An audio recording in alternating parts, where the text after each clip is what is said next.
করে দিব তার মার পাগল। যুবক ভাইরা আমার, আমি বলছি নবীর মহব্বত, আল্লাহর ইবাদত, মা বাবার খেদমত, তিনটা ধারায় ওয়াজ করতে যাই। নামাজের কথা বললাম, এখন আমি মা বাবার খেদমতের কথা বলবো। আমার নবী, আপনার নবী বলেন, রিদার রাব্বি ফি রিদাল ওয়ালিদাইন ওয়া সাখাতুর রাব্বি ফি সাখাতিল ওয়ালিদাইন। পিতা মাতার সন্তুষ্টিতে আল্লাহর সন্তুষ্টি, পিতা মাতার সন্তুষ্টিতে আল্লাহর সন্তুষ্টি।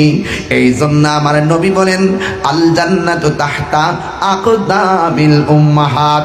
মায়ের পায়ের নিচে সন্তানের জান্নাত, কোদাল দিয়ে কাটলে জান্নাত পাওয়া যাবে না।